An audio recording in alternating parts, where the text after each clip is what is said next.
That's true. We're live, Morty. It was good. It was good. It's good. I didn't know you had such vocals. Though. That was pretty dope, though. I had you on Look, mute. can you sing that again? No, what? That sounded nice. Stuck for the love. It was the song of the cavalry.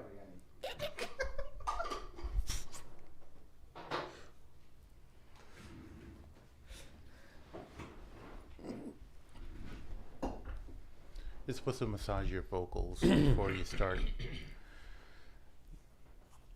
Oh, yeah.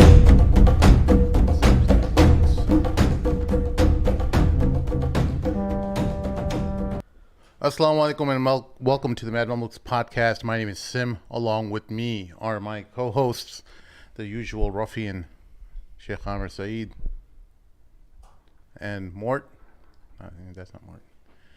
We have a special episode for you guys this evening, but before we do that, help us out on patreon.com/the Mamluks. Every little bit helps and assists us in expanding and seeing the beautiful production and all the other value you get from the podcast.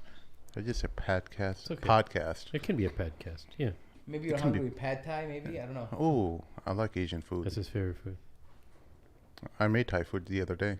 Did you try it? No. No. Yeah. I just walked in though into your house and I saw that somebody was having a cheat day today because all I saw was tons of sweets. Mashallah. No, they were celebrating somebody's bid'ah day. Oh, okay. It's over there. He's got cha. Did you say a cha? Oh, you've been hanging out with Daisy's too long, brother. That's great though, man. They were a buff on you. No, that's kind of like in Saudi Arabia too, where you see like these people over there like chup, like randomly like some like Ruh sida, ruh sida. see that. That's You how they hear talk over in. Yeah. No, Dubai? see that is like a word like they I know. now. Yeah. So on this episode, we got our obligatory Arab guest that we usually get, just to That's show messed some up. diversity in this space. So you don't get taunted by people? Huh? Stop. But he's not white though, so don't say white. He's Middle Eastern. It's all about diversity these days, Sheikh. Oh. So He's like, what am I doing here? mashallah. Why did I come? He is the Imam of MCC and MEC. I was gonna say you have to have some white rice with the other spices. Please give a round of applause to Sheikh Ibrahim Round of applause. Khidr. Yeah, that's bid'ah. Can we settle this? Hold a on, round hold of takbir. How about that? Sim, can we settle this? Can you please tell Sim the pronunciation of your last name and spell it for him, please? Khadr. Khidr. Oh, you got it. I said it. Very nice. He's got it. Khadr. So you knew the whole time you were just trolling him. No, because in my mind, Khidr is always like a point of like reference for jokes and stuff, but not like him specifically, but you know, like references towards Khidr being alive and things like that. Isn't You know? he on You know- Devon? You heard that story? You heard that story? Dude, you only been in Chicago for like a year, 2 years. 3. 3 years? Oh, I'm on my third. But Devon- apparently, He's you know, waiting by the benches. He wears white kurta. You heard that? I never heard. He's by Iqra bookstore. Wait, You heard that one? What? Is this serious? Dude, you heard people say that? No, I thought you were kidding about this. No, dude. Boy, So my brother, he for told me people that. who don't know, Devon is a street in Chicago, which is predominantly Indo-Pakistani and You said it. has a very strong Tablighi community. And so, yeah, Sheikh, why don't you expound on Khidr? He's like, someone mentioned the Quran, and he's known, or some Muslims think that he is alive. He was he was someone who assisted many different prophets, or he assisted Musa. I don't know how many prophets. So He assisted people, dude. Wait, can I give like the fairy tale version of this first, so you can kind of correct it? No, go ahead. The guy with the name, he was asking No, me, no, but fuck go off. ahead, go ahead. So no. The reason I don't I'm want saying this is to. I don't want to be because- caught on tape saying this. No, I used to be associated. So I don't know about this whole Devon thing. You're right? associated with Khidr too? No. Go ahead. Little dude. association. So, anyways, as I was saying, so in a previous episode, we talked about how I used to be rolling around with those guys, the turban, the coneheads, right? The Sufi guys, Haqqani and Naqshbandis? yeah, Naqshbandis, right? So they're like big time advocates of Khidr. Like he's been alive in the Zaman, he's been alive for a long time, and he's here. And they connect that with the Hadith of Abdal. Who's They Abdal? believe- Let him finish, bro. Go ahead. They believe that there are like 40 people whom Allah. There's a Sahih hadith about people of Sham who were there are helpers that will give nusra. But they take it to a step further. They say that these are people who right the wrong of the shayateen to do in the daytime. In the nighttime, they right the wrong in the daytime. And Khidr is always one of those abdal. So he's always over, and from Bilad al-Sham to Indo-Pak to America, he's just traveling from maqam to maqam. Yes. Just flying around. And he's been around since even the time of Badr, the Battle of Badr, right? So I mean, Musa all the time, right? But these Sufis have a very special spot for Khidr. Like they think that they call him the Green Man. Like the Green Man is the one that's gonna come on and like assist you if you ever need help. Oh, so they're like the Watchers from Highlander. The Watchers, yes. Remember the Watchers from Highlander? Say anything. Highlander? Yeah, you watched the Highlander? Oh, you're too young for a Highlander shit. Probably Yeah, too young. so check this out. Yeah, One the time- Watchers That's keep track of all very the ironic linguistically. You're Highlanders. too young for that, Shaykh. Yeah, I know it is. Shaykh means old man. Yeah. That's- Maybe you're just too old for the show. Sim. Anyways, Them two are the So- same age. yeah. Anyways, But I look younger. But listen, the thing is, no, hold on. But so I'll tell you a really funny story. So I used to be part of that group when I was trying to come to my religion. I fell in that the Sufis, right? I remember that. Makan, I remember right? you was hardcore into So it. I went to the Zawiya, and they had erected a fake maqam, okay, for their grand sheikh Abdullah Dagestani. So they believe that he would go from his real maqam to this fake maqam like all the time. If you just And you guys were there and you guys believed it. I was there, of course. The guy told me, I said, okay. But you were like 16, 17. Yeah, too, like right? 15 years old. So he's like, but the first I get to the farm, he's like, which is a Zawiya, for your spiritual path, you're gonna have to, your tarbiyah, you're gonna have to sleep there, like in the fake maqam. Like on top there was like a loft, there was like had a bunch of books on Quran and other Sufi books, and then like his fake geber was like on the ground. Like you know how they have a long, like you go to like those places and they have like the green with the la ilaha illallah. That's a fake one right there. And I'm sleeping on top, and the whole night I'm like, what the hell is gonna happen here? Like, is someone gonna pop out of this thing? Maybe there's a squatter in here. I don't know. Maybe some animals in the woods, right? So Fajr time comes, I hear that adhan. They actually pray Fajr, which is a good thing, right? Yeah. I mean, you would think they won't, right? But they do. But they were praying, and so the adhan came, and I'm like, I jumped out. I dipped. I'm like, oh, it's perfect time. I get to go now, right? I don't have to stay here no more. So I dip out, and I walk over to the main barn, which is like the masjid on top. Mm-hmm.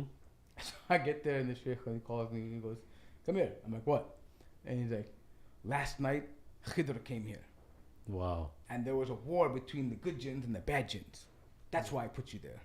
Wow. And I'm like, so I was in my head, I'm thinking like, wait a minute, I was in the middle of this intergalactical I was passed out, bro. Like, what are you talking about? Nothing happened to me, right? But apparently, I mean, but they really believe this stuff. Yeah, where, yeah. like, and so they believe that Khidr, and this is how the whole thing comes about. Where, like, you know, like, so Amir, can you explain to my friend here who Khidr, the real Khidr now, because I don't know what he believes. No, that's fine. So Khidr alayhi salam also, obviously there's a difference.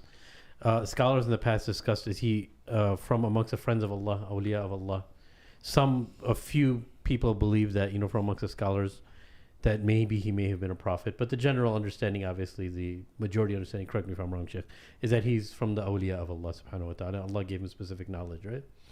But what we know of him is from Musa alayhi salam's time, right? Of him being from amongst the individuals that Allah gave knowledge, right, as mentioned in Surah Al-Kahf, to help Musa alayhi salam navigate through his journey of prophethood, right, with the permission of Allah.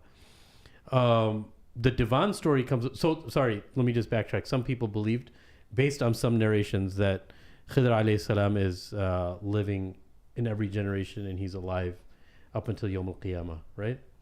Wallahu alam on the authenticity of all those narrations. You know, No one can prove that. I don't think, from what I understand, what I learned from my teacher, is not actually, those aren't really authentic narrations, you know. But some people took those narrations and they led to our time, where I met somebody personally, right? Wallahi, he knew about this as soon as I said this. They said Khidr alayhi salam is here all the time. He was actually giving a dars. I heard this when I was a little kid, and I heard it again when I got older. I thought this was going to go away. He said Khidr alayhi salam is alive and he's here in Chicago too. I was like, what do you mean he's in Chicago? He's like, you know where Iqra bookstore is? I was like, yes. He's like, you know the bench by Iqra bookstore? I saw him there. I was like, you saw him there? Well, he's like, he was wearing white kurta pajama. white topi. I was like, yo, Khidr, I saw you wearing kurta pajama, dog. And then he was telling us how important it is to wear kurta pajama if you want to be like Khidr, you know? Wow. Well, Yeah. wouldn't it be funny that we're laughing, but what if he, like, in some cosmic joke that we're the ones who we're wrong and he was right? I have a question. How come he's not wearing like a green kufi or something? I don't know, dude. No, so But you heard the same story. Can you tell me how long ago you heard the story? When I first got here, Oh, did you really? they, I asked them about Devon. The first thing they told me about Devon was Khidr alayhi Khidr's there. Wait, who told you? I'm curious. Who told you? People. salam. People. No. I'm wondering if they're like, oh, welcome. No, to were they elders? Were they youngers? What No, were young guys. young Oh, guys? Yeah. because Like I'm Did they thinking believe like, it though? I doubt it. They were saying it like they believed it, or they're joking. They were saying that people's belief of it Okay. was serious, but they were laughing at it. Just Okay. like, oh, okay. No, because I thought he came to Chicago and we met a bunch of like, old Desi uncles and they were like, oh, come to Devon. We're going to introduce you to Khidr. You know what I mean? Like, it's like a tourist site. Yeah. Serious tower. But anyways. so we had the Shabab on earlier today. Shabab. the Hizb Yeah, Shabab. the Hizb Shabab. Mhm. Yeah. 100 years of no Khilafah. Any thoughts on that? Ali. Can Ali Asfush, who's an amazing intellectual who I deeply respect and admire, as well as Mazen, who I also deeply respect and admire. They're amazing individuals who, for me, when I was young, the brothers from HT, I've talked about this on the podcast, they were guidance for me and more. We all went to the same college. They're the ones who established order, at the college. So we owe them a lot in that respect. So I always want to make sure that our platform is always available to them, and as well as anyone else, who wants to talk about something that is beneficial and useful to the religion. And one of the most important thing, an underlying layer of this podcast is always the importance and stress of Islamic governance, because as we see within society today, as both you, Mashayikh, see all the different ailments that are permeating through society. What are you smirking at, shit? I'm trying to talk about something serious here. I'm waiting for you to. The one time I'm serious on this podcast, you're making a smirk. I'm waiting for you to ask for our bay'ah and kiss the ring. So You call us Mashaykh. Anyways, go ahead. So the importance of Islamic governance, as we see, in the institutions within society. Can we just put black and white flags up right now? Like, the angle? Nah. Like, Bro, I had those black and white flags right above, right below the windshield. There's like these black and white Khilafah flags. I For those remember who when don't we know had the what we're talking Infinity about. J30, bro. No, The no. Infinity J30, I remember that. Though this is way before I got the Infinity. This is when I was in college. Toyota. I had a Toyota Corolla. and then And I had Chrysler. I had a Toyota Corolla, and on the back of it was an Iron Maiden bumper sticker that was half torn because my mom was so mad that I listened to Iron Maiden, because the mascot, he's the Shayateen. His name is Eddie. But not Eddie from the Dean Show, by the way. Eddie, I love you. What is going on, bro? No. We got Ibrahim Khader here in Chicago. And what are we talking about? First it's Khidr, then it's Iron Maiden, then it's a Khilafah flag. This poor guy is here. So Let's let him. my little Khilafah mobile had the black and white flags, which are called Araya and Al-Liwa, right? Yeah. Okay. Or Liya. I can't remember anymore. My HT stuff. My friends would be very mad right now. Not Riyah, Araya. No, it's Araya. Araya, yeah. Right, Yeah, and the white flag is called Liwa. Al-Liwa.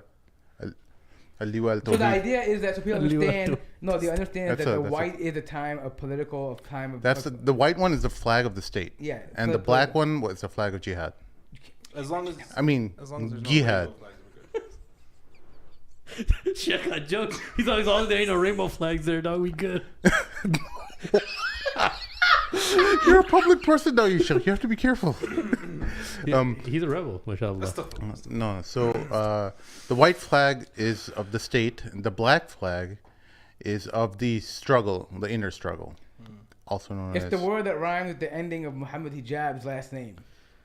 Yeah. Oh my God, this really went off the rails. But anyways, no. So I think it was really important to have that podcast. Yeah. I think it reminds people of no matter what people believe historically, whether the Uthmanis were a true Khilafah, whether the Abbasis, it's the sentiment of bringing back an understanding of Muslims that they were once individuals when they were upon the deen of Muhammad Sallallahu Alaihi Wasallam, the way they were supposed to be. They had a mission of being representatives of Allah on this earth.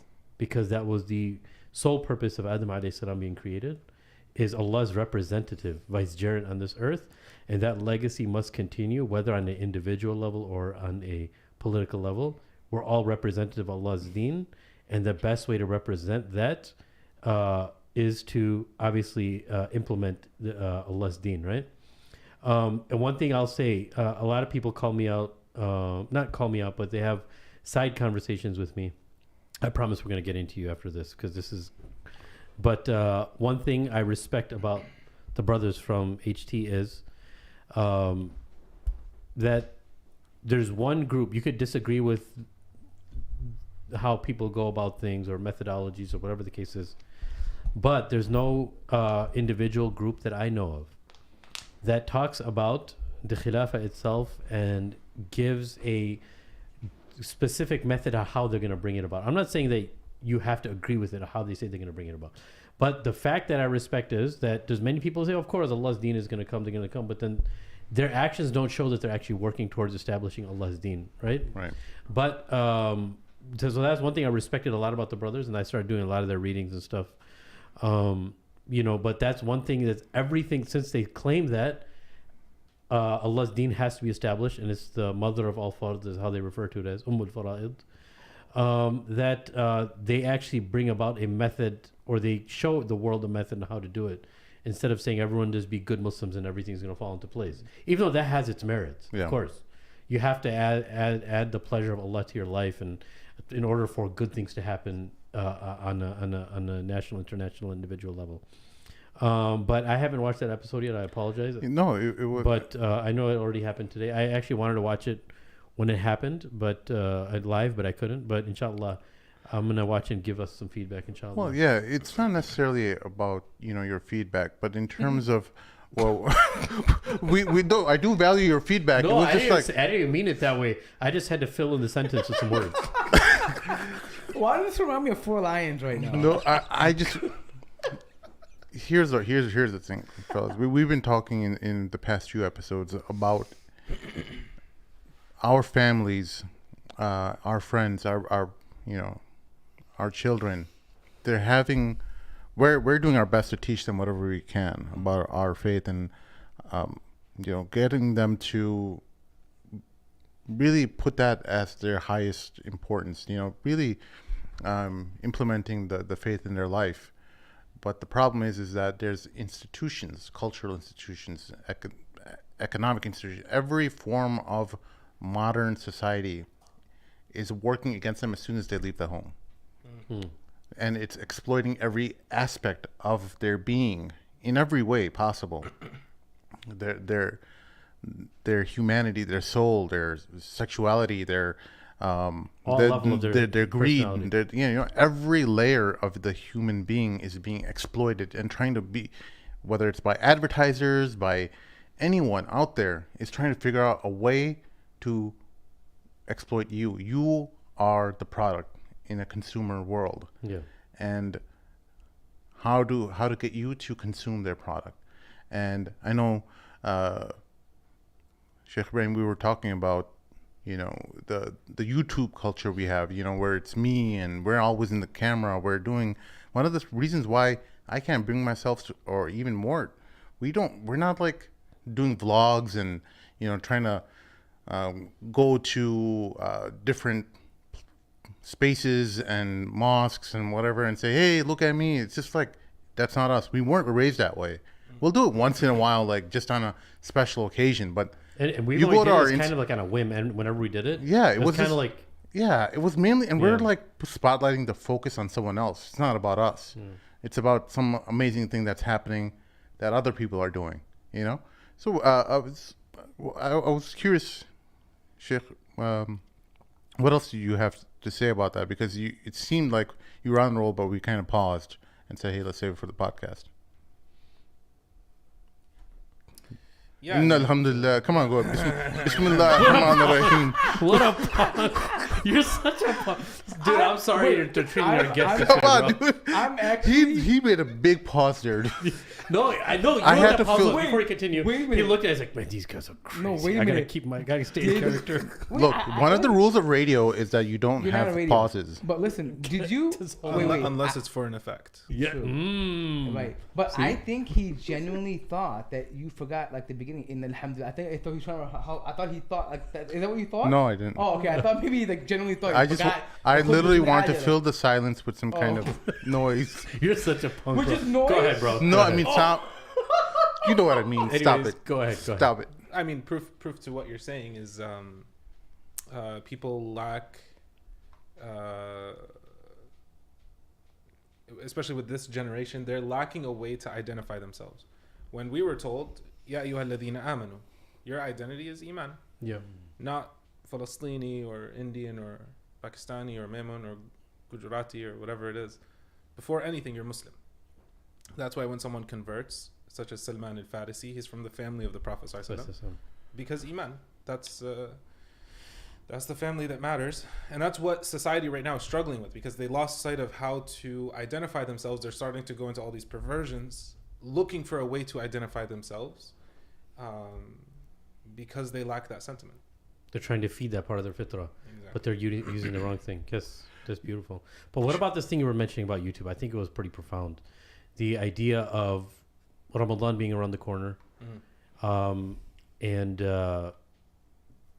reciting Quran, and how to incorporate reciting Quran, but not in the YouTubes, Into YouTube's. right? Yeah, I mean, it's really a catastrophe and an insult to what the Quran is meant to be, right? Because it's a ibadah. You're worshipping Allah subhanahu wa ta'ala. And when you're doing it for other purposes, then you've muddied the waters of what that purpose is for. When an ibadah is supposed to be for Allah subhanahu wa ta'ala completely.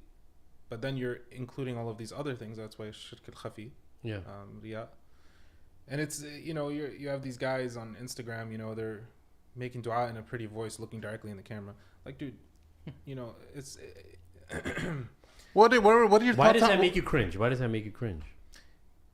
Dua is something that's intimate between you and Allah, right? It's one of the reasons why somebody would be shaded on the Day of Judgment is a person whose eyes swelled with tears while he's making dua to Allah subhanahu wa ta'ala, calling out to Allah.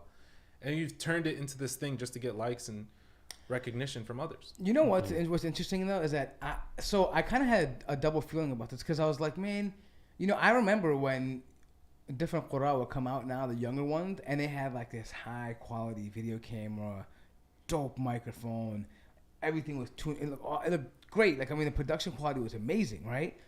But I was like, man, like it's like, and by the way, it's like they're done up. Like, I mean, like they got their hairstyle, they're lined up on point. Everything is like, I mean, like they got ready for the video. Now, I don't have a problem with that necessarily, but I come from a generation, an era where, like, we never got to see the Quran. Like, it was just, on a CD and like on a drive in the car, and you had those moments with the Qari that was reciting, and all he was doing was just, you didn't know what he looked like, what it was. You didn't listen to him because it sounded cool, his background was cool, or his audio was tweaked a certain way.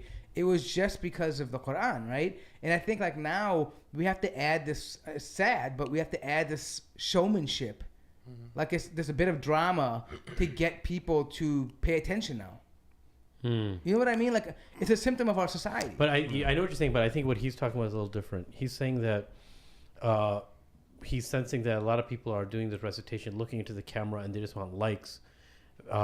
So look, let me push back on that a little bit and just play devil's advocate. All right. So that Wait, can I just make a joke? yeah, go ahead. If there's a devil's advocate, can there be a Khidr's advocate? You brought it full circle. You done Shit, Devon? Very nice. Shit's playing game. Nicely one. I like the game. I like the that was game. a joke. That was a joke. No, I thought we were embarrassing you with this conversation. We're ruining your reputation, but you're Only playing. you're embarrassed. You're We playing never get suit. No, embarrassed. I never got embarrassed. No, you're the only person that feels bad for other I'm people. pretty sure my friends are.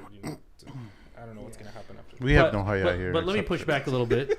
let me. I'll be your friend. If somebody says, "Hey, number one, this is the typical thing that we hear. We have technology. Allah has given us technology, right? Very good. We have to beautify the du'as and the speech of Allah because that's what's required from us from the hadith of Rasulullah.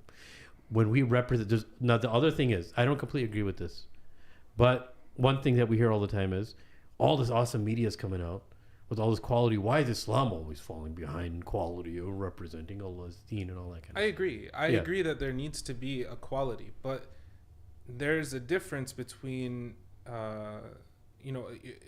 quality for the sake of entertainment and quality for the sake of education, right? If it is for education, then that's a different discussion. Yeah. That's fine. I mean, and even then, you'll know the ones that are meant for education because they're done in a way that it's not about the... they're just getting the job done. Exactly. You're just getting the information out. Usually you'll find like text in front of it or something, or a way that, is befitting. It's done for other purposes, such as entertainment, then that's wrong. You know, and seeking it out, using it as a vessel to entertain and to get recognition, that's the issue. I mean, who are the first people that go to Jahannam? The Mujahid, the Shaheed, the Qari, and the Mutasaddiq. These three people, they go to Jahannam first before everybody else. Why? Because they did something noble, that is a noble thing, but they muddied it with something that is vile. It's a perversion from what it was meant for. Yeah. The Quran is not meant for you to entertain others. The Quran is free. The only one that you're trying to entertain is Allah Jalla Jalaluhu. If you're beautifying your voice, you want to make sure that Allah subhanahu wa ta'ala is the one that approves of that. And the angels around are writing that. Yeah. Not people. Yeah. No, so one way I look at it is it's unfortunate, but the more we advance, the more evolved, is the word that's being used now, as human beings we become now. I think it's a sign that we're a lot more broken now, right? Because the more we have of social media, I think the more validation people are seeking, right? And some of them may seek it through the Quran, right? I'm not saying that, I look at it almost in a situation that people are so desperate. That's one element. People are desperate for validation. The other is that we have this sense of being social and sharing things with people, right? As human beings. When we share things, sometimes you get a little carried away with something where we shouldn't be. Look, the dua, there's a reason why Rasulullah, he said, look, the slave of Allah is the closest to Allah when he's in sajda. فَأَكْثِرِ الدُّعَاء. Do lots of dua. The reason why it's the best place to do dua is it's not loud, actually. It's to yourself. Are you okay? Yeah, I look like I was angry in that. Hey, that's how all the muzzies look. All right, but actually, I think you look like Ertugrul. Actually, you're right. I was trying to see who he looks like. I was trying to call him at the show. What, really? Yeah, I think you in the camera right now. Can you say something like Evallah? No, like that's all he Halima. Halima. Get my spoon, But you understand what I'm saying? That it was made private for a reason, right? The dua. So if somebody's looking at the camera and they're doing that thing and they're doing dua, trying to look all cute. Why are you going like this? Because that's what I've seen. I see that. I think you're they do that. And they start like squinting their eyes. Yeah. Oh, really? Yeah. Wow. I don't know. I feel like we've created a culture where we're the victims of our own success. Ego. So do you think it's vanity? Where people will seek the title of Hafiz or Mufti or whatever, right, as a title, but you don't there are those who are the people of the Quran. Yes, they'll be in front of people and they'll do what needs to be done, but you'll find that what they do in secret is tenfold of what they present to others. Yeah. And that's something that, you'll notice it when you see it. Yeah. It's not like they're putting themselves on camera or they're putting themselves in the imam position or they're, forcing themselves into it. Usually it comes naturally because of their qualifications and what they're known for. Yeah. And usually you'll find that if they're recorded, it's that other people are recording them because of the effect, right? Ihsan has an effect of the people around you. Inna naraka min al-muhsinin, right? And so people would be inclined. They're like, oh man, I felt this type of way when I heard his recitation. I felt closer to Allah. Hold on, I want to share this. That's one thing, right? And that's amazing. But then you're purposely putting the camera in a specific way. You're reading in a specific style to appease the crowd. To get that attention. You know, yeah, exactly. Or you know, you're playing around with So it. it's not Leave that for nasheed. Leave that for songs. You know. Yeah. But why the Quran? Yeah. You know. So it's not khushu, but for riyah. Like basically, you're Exactly. saying, you okay. But you know what? Let me tell you. So I have two examples from here.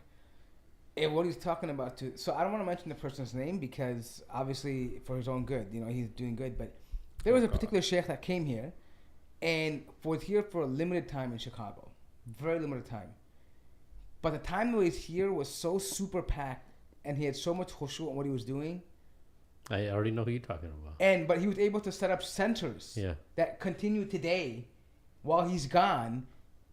And like it's amazing. You can see the fruits of their iman, like their labor, right? And you see other people, and we've had some people on this show, I don't want to say who they are, and they get legitimately mad if you don't call them by their titles. Yeah. Right? Like they want to be known by their titles. And in my opinion, they produce nothing. Right? I mean, they're just absolute waste of space. Yeah. But they insist on that title, and it seems to me like this is they are a result of this new culture that we've created, where we need recognition. We need like recognition from like it's almost like we've forgotten that true recognition comes from Allah, right? And that what somebody in the street says about you doesn't really matter. And correct me if I'm wrong, but there's some famous sayings about this too, where don't worry about people if you're pleasing people, right? Please Allah, right? I mean, because you'll never please people, right? So I mean, Allah will something to that effect. Allah will honor you, or if you worry about His pleasure or something like that. I forgot what it was exactly. Is this a poem? Yeah. No, it's a quote one of the imams. I forgot what it was. But anyway, the point being is that Dahabiyah probably. No, I think it was a Mamluks. But anyways, listen. The point being is. No. Nothing. Do you know what Dahabi means, by the way? No. Okay. I'm no. sorry. I shouldn't have said anything. And no, but it wasn't fucking on with Dahabi. But anyways, listen. The point being is that we get so adorable. like we're worried about seeking pleasure of other people. Yeah. You know what I'm saying? And rather than the reason why you do it. Yeah. And it's a business now, dude. Yeah. It's a business. I mean, let's be honest, right? All the institutions are businesses. You know where it comes from? It comes from ignorance. There are certain things you have to know, right? Where وعلم داء للقلوب مفسدي كالكبر والعجب وداء الحسد. Arrogance and ujub, right? Being pleased with yourself. And hasad. These things you have to know them so that you don't fall into them. But nobody studies it anymore. They're busy studying engineering and whatever, and they forget about the things that are essential to being a normal human being. And so they fall into, as you mentioned, a system that's trying to monetize on everything. Yeah. And who's to say that people are not trying to monetize on the deen? Well, we use Khidr to protect from hasad. So the meat of the matter is today, ladies and gentlemen, is the first day of Sha'ban. Yeah, what are you doing, Sha'ban? It's usually no, because in Sha'ban. No, that's why he's here. Can I just finish my intro to my for Sha'ban? You're usually just we're just counting down the days to Ramadan. It's like, oh my god. No.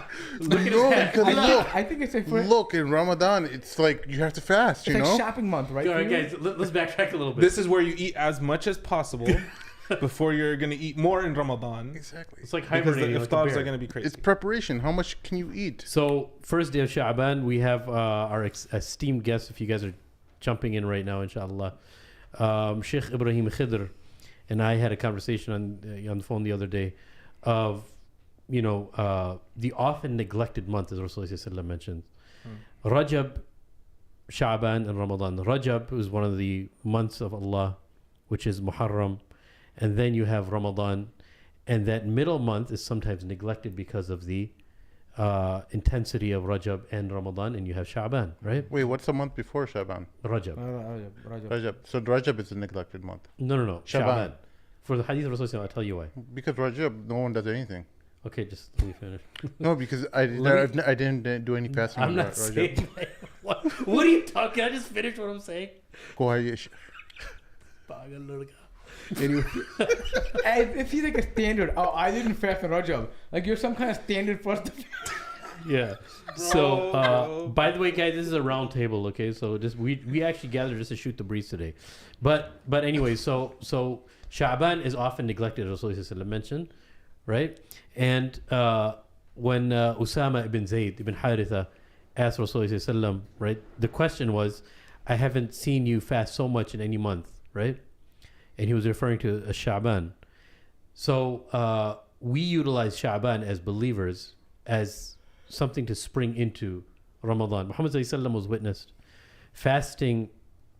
Other than Ramadan, the month of Sha'ban was a month that he fasted in the most. So he was even very, very specific in hadith where he said, don't fast a day or 2 days before Ramadan begins, meaning that he'd be fasting a big portion of the month. But don't fast a day or 2 days before Ramadan unless it's something that you're used to doing.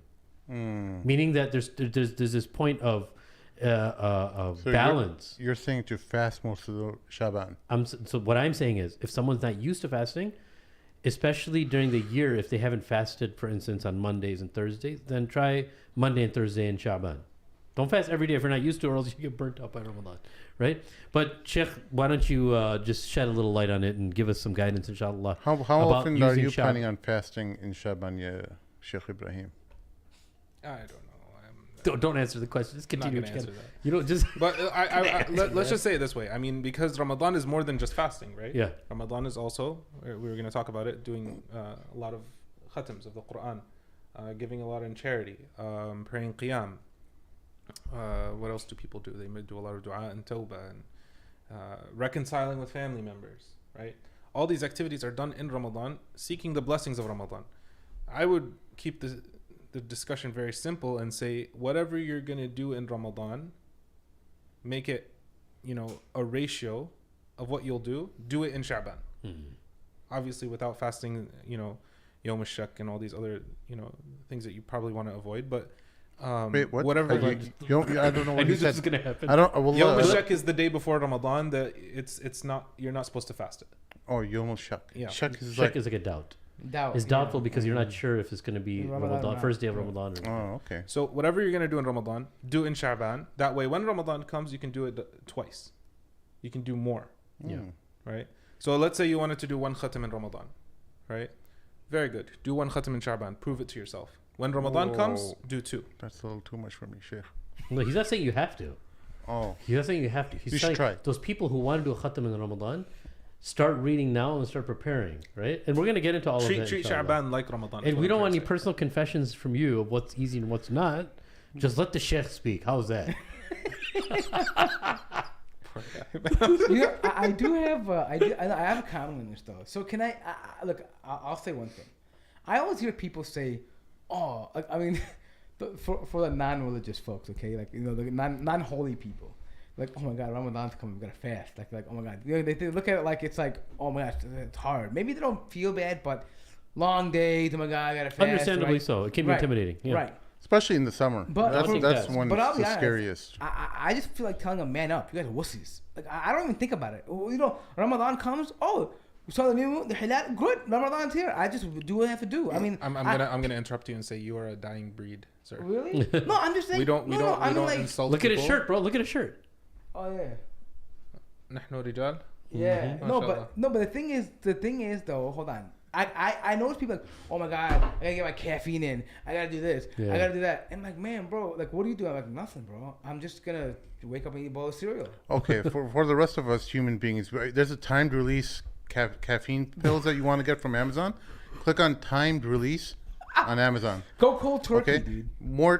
more talks a big game, but he's gonna be eating these. I don't pills with have. me. Wait, ask him. Do I drink did coffee? drink coffee, Just bro. stop it, No, but ask stop him. it. No. We know you're amazing. Okay. No, but do you guys know? Wait. Timed release See, caffeine this pills. is- Type it in Amazon. Can we and talk about it at the end, bro? It slowly releases caffeine to your body throughout the day. And guess what? Within a few days of Ramadan, you don't even need them. Okay, Or so now that just fade away. or just quit. Yeah, so now that Sims Amazon advertisement's Here we over. go. Yeah, Sims paid the advertisement's over now. No, the idea is that I think you should just quit. And like that's, I mean, and I think that the more you think about it in anything in life, the more you think about it, the harder it's going to become. Because what happens is, as human beings, you spend 90% of the time worrying about things that don't happen. Listen, man, there's Right? people who are like air traffic controllers that are Muslim. They're fasting. I want them to pay attention. I want them to get that little caffeine inside their body so that they can focus a little bit better and What not if get people killed. What if they're Okay? too wired? They're not going to be too hard. What if they're just too gonna, hard? How do you know? They're What's going to that? take a little Like bit. go too out in caffeine and start like bugging out. They start hitting the They're not television. going to bug out. Then what? You never tried it. Then. You're not a It's medical okay, guys. professional. Listen, You should Here can we you go. just let the sheikh speak, please? Go No, ahead. no, don't do that. Don't do No, that. can we let the guy speak? I want to hear this banter. He's giving medical advice. He's not a doctor. Shame on you, Sim. No, Mort, this is what Mort does. Anytime you suggest something, he's like, "Oh, I don't need that." No, I don't need that. But look, you puny humans. No, listen. Do I drink coffee? No, you don't. I don't. So that's probably why I don't. Right? You're the Because- one who recommended me my current coffee that I've been drinking. Yeah, because you kept saying I want. I mean, No. You Speaking of came good to coffee, me. have you Oh, have you this tasted is- an espresso? You came You mean with Tim your Hortons? wife. You're like, "Oh, my wife put me on this new type of coffee Oh, called Tim Hortons." Yeah, I had And Tim then Hortons. It's he great. had me try. He gave me a big bag of Tim Hortons, and I'm like, "Okay, fine. Oh, this is actually pretty good. And it's not super expensive either, like my other brand." So I'm like, you know what? I'm going to buy Tim Hortons from now Yeah, on. but I don't even drink it now. Like I mean, I do can have once in a while. I know you don't. Guys, can we Yeah. talk about your caffeine escapades? You know they have a Tim Hortons in Saudi, right? I know. They had, It's because on the it's on Canadians that the it's went- on the yeah. the highway between Mecca and Medina. Because all Is the it? Canadians that went to Toronto, I mean, all the Saudis that went to Toronto and got studied there, Tim Hortons. They brought it back. Yeah, Tim Hortons. They have everything. I remember the first time, I was in Jeddah. And Isham took me to this place. It was called Texas Roadhouse Barbecue. Oh my God, my friends are raving over that. No, but the thing is like this, though. I'm like, like Mumtaz. I mean, I went there, right? And I'm like, dude, I don't even know what this place is. Like, I have no idea what this place is. They're telling me I should know what it is. And I'm like, bro, I'm an American. I have no idea what the hell that restaurant is. Yeah. I've never seen it in my life. And apparently they have stuff that, like, they had a Johnny Rockets before we had one in Chicago. Really? Yeah, I had no idea what this all these places is. I've been there. Yeah, and I'm Is like, that the fireworks place? no, it's like a steak and shake. It's a milkshake place. So I don't know. It's like a. it's like a burger joint. It's like Yeah, a, I think a it's diner, like a Red right? Robin. Yeah. Mm. Oh, yeah. There you go. Yeah. I see. I don't even know. But I mean, like the thing is, like I just had a milkshake from in Dubai. But I'm like, but the thing is, I mean, I just noticed this though. Like, I mean, this culture thing that we're talking about. I think even relating to back to Ramadan and our mindsets and stuff is that everything that we see as like around us, that we try to incorporate that into our lifestyle some way and somehow. Even when it comes to religion, like even like in preparation or whatever it may be, right? We're just so consumed by the stuff. I think what I think people want, I think would be helpful is that how do you just disconnect? I think that's what I'm trying to do this Ramadan. Like social media, like just take time to reflect in Ramadan. Like that's what I want to do. Yeah. I'm always disconnected. I'm an introvert, so I don't talk to many people when Mort sees me. He's like, you know what? I'm just completely always like disconnected from people. But I understand normal people who are like generally engaging with people and talking to people is very natural to them and something that is part of their day. They have this need to have engagement, socialize. So, but I think didn't COVID kind of train us for that as well? Like, where we're kind of like okay with not having to engage with the outside world now, like being in these lockdowns and Haven't stuff. suicide rates gone up? Have they? Haven't they? I don't And know. depression rates and divorces. And Yeah. So I don't know if what you're saying is true. well, I mean, I think there's some population drop off. I agree. Well, I think it's a good thing What's a good thing? that these divorces and all stuff is happening. You know why? It forces you to deal with your problems. If you guys hate each other and you can't stay home, there's been a problem. You guys have been using work to like cover it all up, right? You have issues, and it forced you to deal with your issues. It forced you to understand that TV can't raise your kids. That school alone is not that. You understand what your kids are learning at school now, right? Yeah. It forces you to be involved. It forces you to behave like a family. Yeah, that's true. How painful is that, right? Sometimes. And That's what pretty it is. deep. It's pretty deep, No, Mark. and also I have one step further thought. I was thinking about this last night when I was going to bed. I was thinking this. You know what? I think this COVID thing, because you think about it, I was thinking, man, Ramadan's coming, and there's a lot of people that got used to not going to the masjid because of COVID. They haven't been to Jummah in like a year, right? And they're probably not going to go to Ramadan. And I think Allah is like weeding out the people. Like the ones that just don't, like, I mean, the ones that, Allahu Alam, of course, but the ones that. You seem pretty happy about this. I don't know why you're Well, smiling. I'll tell you why. Give me the creeps, For dog. for two reasons. He's For two smiling. reasons, I'm smiling. Because I know someone out there is getting mad that I said that. All right. And number two, it's because I see this plan. Like, I hate weak Muslims. I hate. No, I mean, it's something that I feel like, you know what? Like I've talked about this I before. mean, they act physically weak, even No, though they're not Muslim. physically. Physical? Who cares about physical? Allah is the one who gives power. So no, I'm not ones who are weak in their iman, and like they try to like, they're like lukewarm, and like they're not the ones that are struggling. That's different, right? Yeah. They're trying. I mean, the ones that want to kind of like cater Islam to. Like They want out. Yeah, they like honestly like they're like they're gonna listen to a sheikh who says it's okay to get tattoos and masturbate, and if they like because they like, you know, they're trying to keep their culture, right? That But escalated right. no, there quickly. are certain mashayikh now. I don't want to say who, but they're advocating stuff that other people be like, what the hell are you talking Look, about, right? let's not get into Yeah. you know what a difference of opinions on fiqh and stuff This like is that. a very strange rabbit hole that we've gone down. Yes, no, but Because you're not Why talking. is it- That's why why- I set the stage No, for you. well, You're being humble. I'm used to listening to your podcast, so you guys are talking. I'm just like, wow, you know. so You're here. I'll finish You're my here. point. Point for more. No, I'll finish my point with this. I'll finish my point with this, okay? Soccer that game. There are people who are culturally Muslims, and they resent some things within Islam as being a Muslim. Yeah. And now that they don't have to be reminded of it and going to the masjid all the time, who knows? They probably just became murtaddin. I mean, during the COVID lock, who knows? Allahu alam. I mean, we ask Allah to to make them firm, but if they're not, if they're bad for the religion and our culture, get out. I mean, maybe Allah will purge them from our ummah. Good. Allah protect us. Yeah, man. But go ahead, man. Prep steps. Shaban. I don't know how he thinks it's okay that you know what, Why not? they're out of the fold of Islam. Someone Go on, فهم like- لا يرجعون. No, No, bro, we don't think about like We that. don't We do. rejoice in that. All we do is we. No, he's not rejoicing. I we- get what he's trying like- to say. I'm not rejoicing. I'm saying No, that I get what you're saying. I Look, get what I you're understand what No, you're saying, what I'm but saying is that, listen- our mentality it should be configured towards being facilitators to bring people towards Islam, and we never just say like, oh, you know what, they're goners, and So Allah, what I would say is Allah imagine wrote them away, and imagine it being your family member. yeah, I mean, Yeah, I look, mean, you're not gonna say get out. You're gonna say, Look, I I'm would gonna try to tie help. you to this pole. well, I have one family member who's you know? a mulhid, and I was never speak to him again.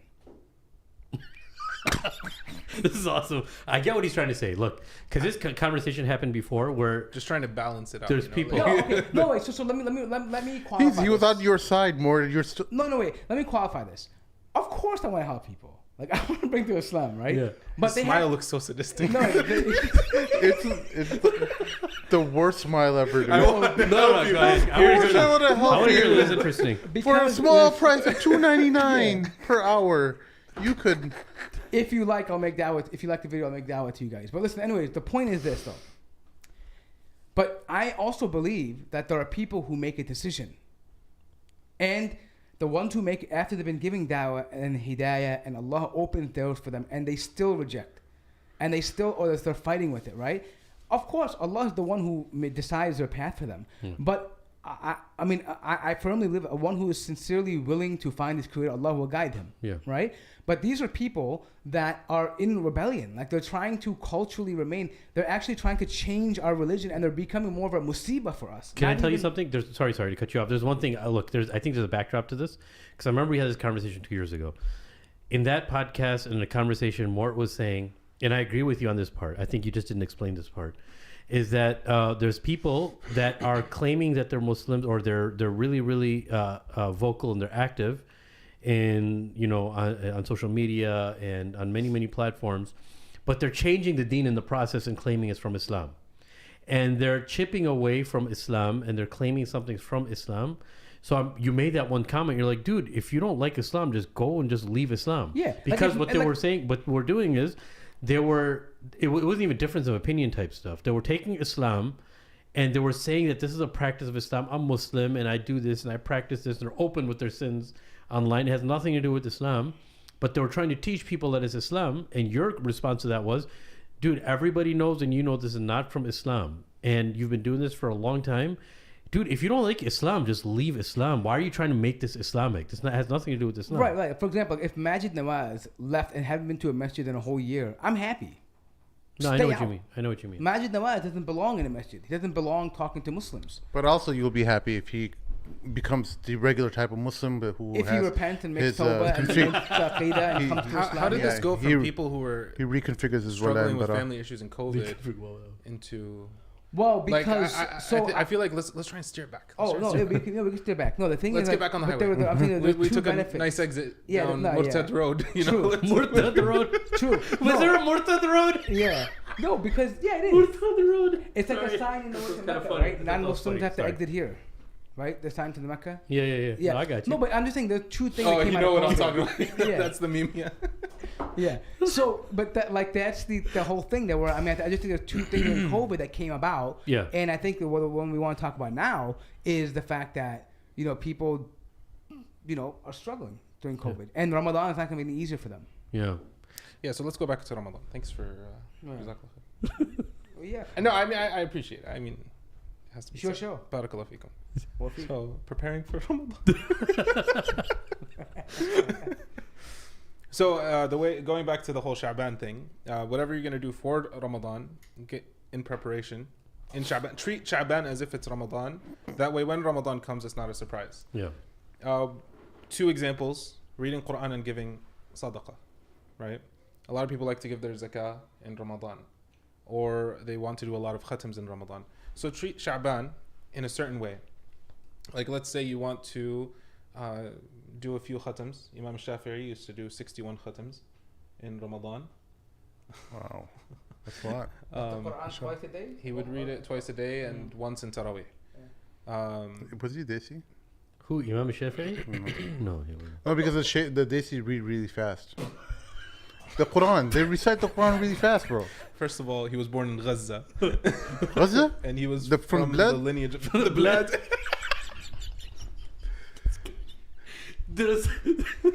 I thought he was going to say Wallah for Ramallah, bro. I thought he was going to do that right now, bro. So, okay. No, he's from the lineage of Quraysh, Yeah, so Quraysh. he's mashallah. Hashimi. he's Arabi. Who would have thought? Anyway,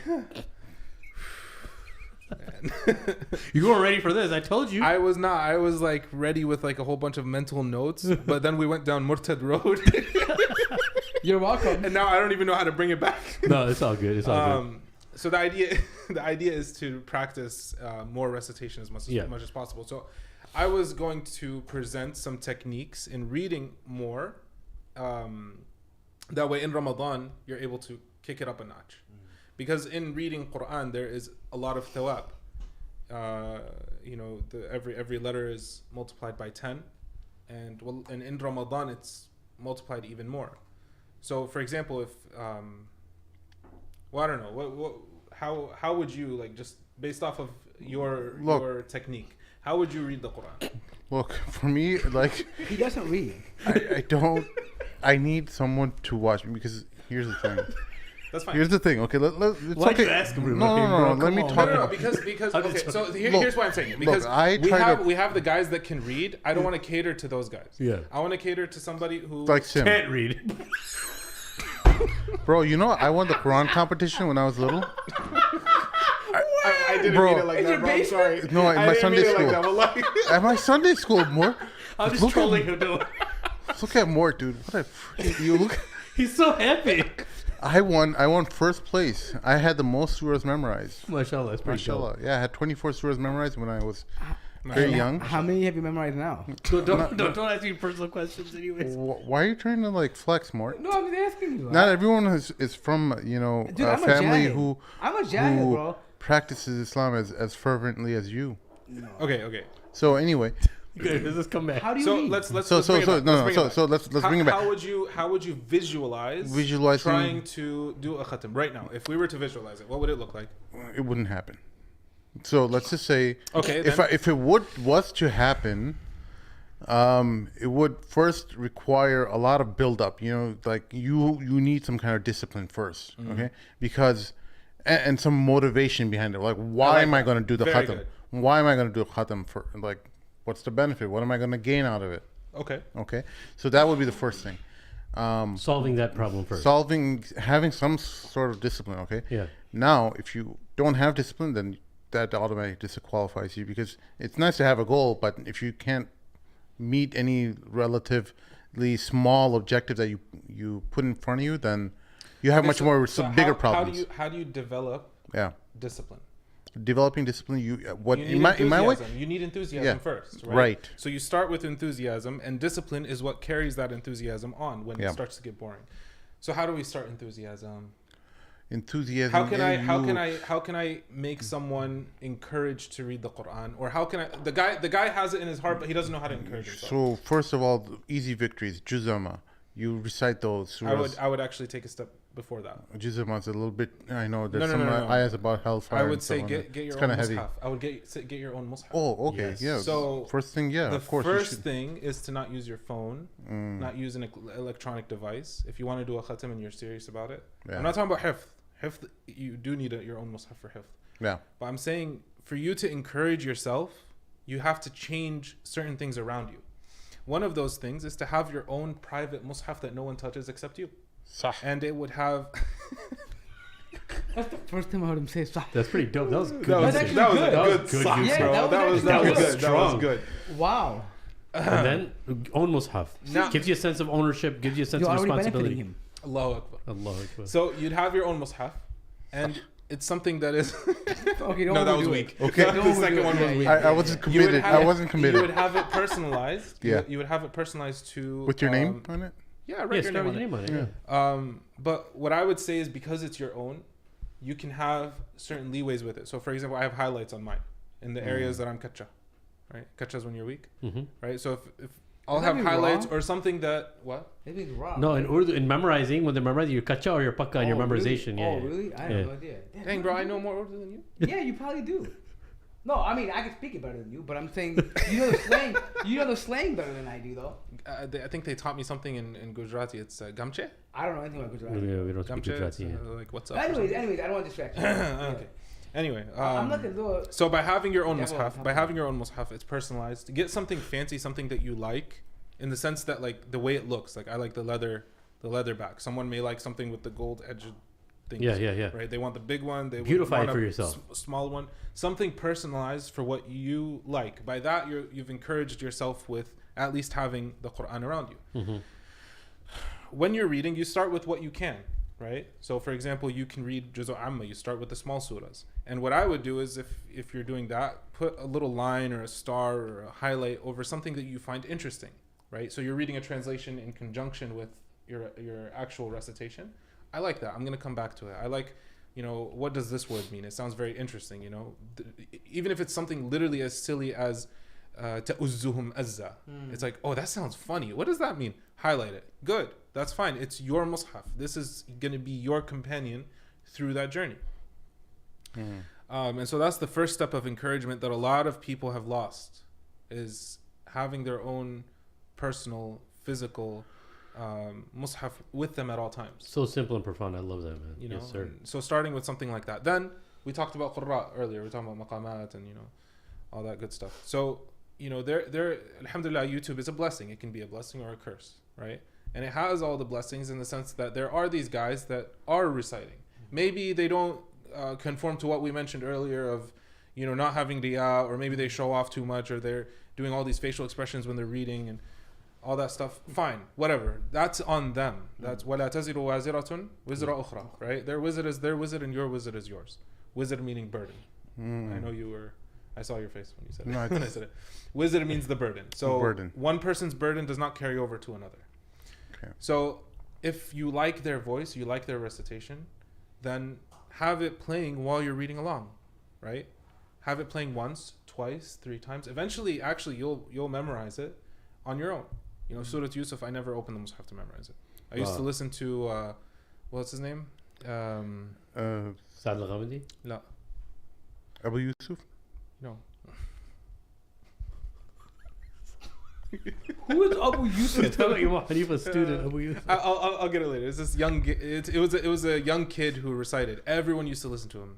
Muhammad something. Sister PJ is asking in Muhammad the chat. al-Barrak. That's what it was. Someone's asking- Oh, yeah. He was old school. Someone's asking in the chat, isn't it disrespectful to write or highlight on the Arabic Quran? No, if No. it's not desecrating the Mus'haf, no. If it's a note for yourself, like for example, I'll have notes in certain areas where an ayah sounds similar in another surah. So I'll put the name of that surah, reminding myself that's where it's similar in that other area. And also, isn't it true that a true Quran is considered from front to back, all the way Quran, like no notes or any Mushaf, other? yes. Yeah, That's a what's true considered a Quran, like in order for you to consider it as a Quranic. Yeah, so there's a difference. Yeah, a mushaf. Yeah. A mushaf is whatever is from cover to cover in the Arabic language. So that person, I know what they're referring to is writing. That writing understanding is that if you were to write something, you cross out something from the Quran, i.e. desecration, and write another word there, and you start reading that word instead. You know what I'm saying? That's Yeah. So even if somebody has a translation, that's not a mushaf. That's a tafsir. No. So if you have that, that's another can of worms. that's a whole different thing. That's a whole different thing of translation, having or is the wudu. translation of the meaning. Yeah, of the meaning Yeah, of the translation. exactly. Yeah. So that's actually a tafsir. That's what I refer to as a tafsir. That's not, you don't actually have to have wudu to hold that because it's a tafsir of the Quran, right? Yeah. It's an explanation of the Quran. But a mushaf cover to cover, right? That's where the difference of opinion comes in as far as having wudu and not having wudu. Do you know, I realize it's not because my grandfather has he had a mushaf and we still have it, but he actually used to write his tafsir in it while he would. Yeah. Like, a lot of the read old it. schoolers used to As remind long as themselves. it's not on, as long as you're not messing up the letters and the words in a way that you're desecrating it. But if you have an underline, if you have a highlight, if you have a star, if you have like a little comment here or there, you know, that's something that enhances your recitation, and that's fine. And the That's, khushu' with the exactly. with the Quran, yeah. because then it's yours. Yeah. You know, and when you feel that it's yours, it's personal. Yeah. And when it's personal, it means more to you. Of course. And the ayats, you know, they have a whole different perspective on it. Like you said, companion. The Quran it's like a its relationship. goal is to make it a companion. So, the what first thing do is- yeah, I'm sorry. So, No, go ahead. there's the other people who are not very, they don't read the Quran. Okay, let's just say they don't know the Arabic. They're new Muslims, whatever. Sure. What kind of things should they do? Should they just read the translation of the Quran? How can they interact with the Quran and make it personal to them in the month of Ramadan? So, I would still suggest them to have a mushaf. Right? I would still have it, you know, for your own personal sake. If you want to have one with a transliteration, which is the Arabic in English in Latin letters, and then you have the translation as well, then that's fine as well. You know, have one of those. You know, they have the big one from I forgot who translated it. Was it the Yusuf Ali one? Yeah, that one, the old school. Yeah. Abu Yusuf? Yusuf Ali, yeah. So have that's fine, you know. Train yourself and try to learn. One way to learn that's really effective is having those videos that are playing with the reciter, and the words are playing out in front of you with the translation. So you're able to keep up, and you want to read along. You want to be active, not passive with it. It's just playing and you're, you know, doing something else. You want to actively be watching it and following along, reading along with it, and actually pause and say, wait a minute, he said that word. Hold on, let me rewind right quick and listen to it again and again and again until it becomes normal. And you'll find that the Quran is very repetitive. You'll start to see that the words, there's a pattern. Yeah. And with the pattern, and each surah has kind of like a terrain to it, a certain style. And once you kind of get into gear, it becomes a lot easier as you're gaining traction, and you'll find that you're getting sad towards the end of that surah. You don't want it to finish, you know. And this is something. Look, for the person who has new experience and a person who is reading, مع الكرام السفر البررة, right? In any scenario, وَلَقَدْ يَسَّرْنَا الْقُرْآنَ لِلذِّكْرِ فَهَلْ مِن مُدَّكِرٍ. Allah subhanahu wa ta'ala, he said that we have made the Quran easy. You just have to put in the effort. Allah subhanahu wa ta'ala has made it easy. As you're, trying and putting in that effort, you'll find that the tawfiq of Allah subhanahu wa ta'ala comes in, because it's his book. Yeah. You know, Allah subhanahu wa ta'ala, أَمْ عَلَى قُلُوبٍ أَقْفَالُهَا, right? Abdullah bin Ubay bin Salul had better Arabic than all of the people that came after. He understood the Quran probably better than Al-Razi's tafsir, but he was still a munafiq. He's a munafiq, yeah. Right? Because there's a lock What on did the he do? heart. He was the head of the munafiqeen. Ibn Salul. Surah al-Munafiqeen came because of him. Listeners. And so Abdullah bin Ubay bin Salul, he was the head of the hypocrites in Medina when the Prophet ﷺ emigrated to Medina. He saw the Prophet ﷺ, he interacted with the Prophet ﷺ, went to battles with the Prophet ﷺ, and he was still a hypocrite.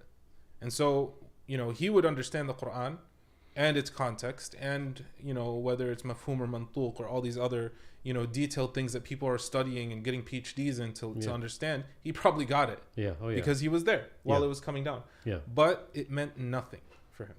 And so if you are sincere, Allah subhanahu wa ta'ala will unlock your heart to the Quran. You have to be sincere. It starts with that sincerity, and you take the little steps. Buy yourself your own personal Quran. Decorate your room in a certain area with a sajjada, or what is it called? Janamaz? Yeah, you have your thing, you have your mibkhara, you have your bukhur over here. It's your little Quran center kind of thing. You sit there, and it's going to be hard at first. And that's what shaitan does. He comes to you in those moments of hardship to try and what's going on at work? Maybe you should answer that text message, or maybe you should do this. Netflix. In those moments, you buckle down and you tie your knot. Like the Prophet ﷺ used to tie his knot in his belt, and you double down, and you'll find the next time it gets easier and easier and easier, and actually you'll get addicted to it. Yes. To the point where you'll just want to read Quran all the time. So that was point number 1. We can move on to point number 2. I just want to mention something. The hadith is that man yatata'ta, whoever has a hard time reciting the Quran, very, very difficult, right? He gets double the reward. But check this out. One of the main reasons why people don't invest their time in reading the Quran is because, man, it just takes me so long. I'm constantly stuttering when I'm reading and stuff. But there's light at the end of the tunnel. That's actually a favor from Allah subhanahu wa ta'ala. Because if you're saying he's doubling the reward, and let's say you've done many other things in life and you learn it really fast, but the Quran is just not doing it for you, meaning you're not coming across reading the Quran like you want to read it. That's Allah subhanahu wa ta'ala maintaining that relationship with you because he wants you to have grander reward, right? If you see somebody else reading, man, he started when I did and he's reading so much faster than me. But Allah subhanahu wa ta'ala is favoring him differently. He's favoring you differently, right? So don't let the speed of the Quran, and when we're talking about khatams, listen, not everybody has to finish the Quran when they're, especially based on their speed. But the key here is consistency, right? But that's just what I wanted to mention. What is number 2 on your list? After somebody has their mushaf, they're making their order right now, they're going to a local place, getting their Quran, what should be number 2 for them? If they have access to somebody that can teach them, then, and to sit down with them, get on Zoom or whatever, and go through it together. If you have somebody, a family member, somebody who's already acquainted with maybe the easy surahs that can start you off, yes, or your local sheikh or whatever, start with that. If you can't have that, then at least have something. You're utilizing the internet in a positive way. Instead of looking at refutation videos, open up a Quran recitation, pop open your Quran, Surah Al-Ikhlas, and read along. Qul huwa Allahu ahad. Maybe follow along with one of the Medina or Mecca the broadcast. So have that playing, and usually they say where they're reading from. They have in the titles. So follow along. One idea I think which is actually linked to this is when you have somebody and you don't want to impede too much on their time, tell them, I just want to recite to you 5 to 10 minutes a day, decided time, 5 minutes, 10 minutes. So all you're going to do on that day in Ramadan is prepare for what you're going to recite to them, right? And then you recite to them, and they're going to tell you where you have to read up to them tomorrow. Maybe it's going to be 2 pages, right? And you read to them, and that's it. And you could do that throughout Ramadan, right? I think there's many people that will be more than happy to listen to somebody for 5 minutes or 10 minutes, especially in Ramadan. Because remember, there's one thing that we want to get involved in Ramadan is our own reading. Because we want to finish, but we can't be selfish with that either. If there's somebody next to us or close to us in proximity, even our own home, that doesn't have someone to listen to them, that's a greater responsibility than your khatam. You know what I'm saying? Listen to their Quran. Man, I'm telling you. The best of you is the one who learns and teaches the Quran. You were talking about the whole masjid thing and people being disconnected from the masjid. If you find difficulty in reading, don't feel shy or afraid to go to the imam and say, Shaykh, I really like these ayahs. Can you read them in salah? That's actually one of the most heartwarming things that people come up to me and ask. They'll be like, I really love these ayahs from Surah An-Nur or Surah Al-Hashr. Can you please read it in salah? I want to hear you read it. People make requests like that? Yeah, I had no idea. I love it. And I would feel like, God, if I was a sheikh like you, I'd be like, man, mind your business. No, dude, you can go to Imam Faisal and do that. He'll be okay. You go to him and do that. I love it. Cool. I don't mind. But imagine how much that person's gonna love the Quran now if you recite. Yeah, that's amazing. Exactly. You know what I'm saying? Awesome. You don't know what can of worms you just opened. Yeah, man. So what would you? What would you tell? Yeah. What would you tell him to recite? Let me think. Something really with a lot of imagery. Oh, I don't know. Surah Rahman. So it's Yusuf, mumkin, maybe. No. So it's Maryam. Good one. He's gonna say إذا جاء نصر. Inna. It's a beautiful surah, though. I know, but That's the one of the story- favors. That's a gift for the Prophet. Yeah, that was one of the it's a gift, reasons. But I I'm know supposed to why. say. Anyways, so What about number 3 now? What else is it? What else can they do? They purchase a Quran for Someone said, themselves. Sim, you need to be more serious I in can't the take him chat. serious. So I put him in timeout. So I would say this. Look, another number 2 part is of a litany. You said number 2 is kind of like a litany of 5 to 10 minutes of reciting to somebody. have your time now, or have a person. Have a person. If not a person, then a qari that you're following. Yeah. Another thing is to know yourself. Some people are enthusiastic in the morning when they first wake up. Yes. Other people are enthusiastic in the middle of the day. Other people are enthusiastic at Asr time. Other people are like night owls. It's nighttime. It has to be nighttime for them to be productive. Yeah. Find your sweet spot. And be honest with yourself. Exactly.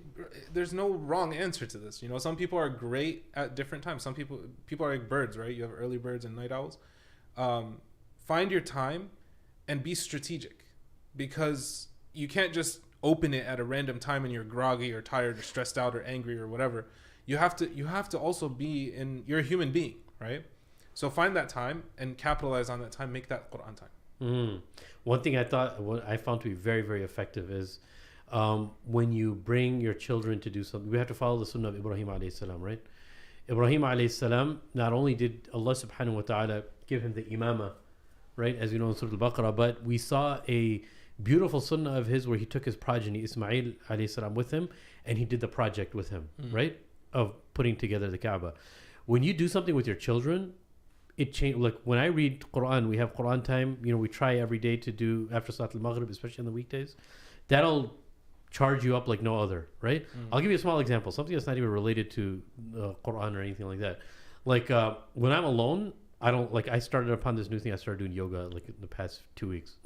Not like namaste yoga, okay? It's Hot called yoga? power yoga. No, not hot yoga. Why you get? That's the only input you have now when I say hot yoga. Hot yoga. No, but it's really taxing. It's not easy. If you can't You go told to me the on the gym, phone. yeah. If you can't, I told you this already. On Friday. I'm doing Dawah of yoga He's to been everybody, very bro. passionate about it. I'll tell you In why. fact, Because he it's so encouraged me to challenging. join. One way bet. He One way encouraged me. bet. $5 says that someone's gonna say yoga is haram in the comments. Oh, yeah. But listen, he did power encourage yoga. me to join a yoga power gym. yoga. Somebody said that your beard is too short already in the comments. You shouldn't be short. Oh, yeah? Because your beard is too short. Did he really say that? Yeah. What about your punks? Why are you telling him that? Who That's gonna cares? throw him I don't off, care. bro. You should just, Me and Shaykh and Amr are going to yoga classes, so Nice. So anyway, so check this out. It's very because my whole life I always thought, oh, yoga is for whatever, it's for weak people or whatever. women.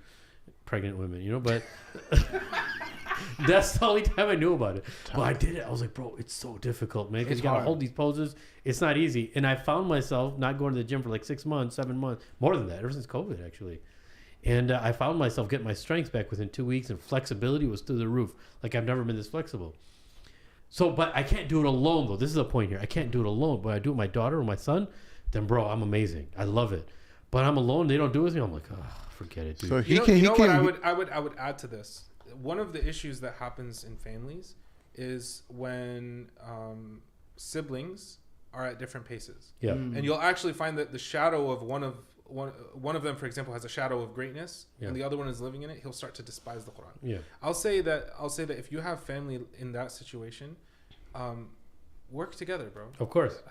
Reach out and say, yo, you know, let's do this together. It's a bonding time, you know, as you mentioned. But the point is that when you see them, you get a chance. But the magnificence of the Quran here is that the children that are reading it, I have an 8-year-old, I have 12-year-old, right?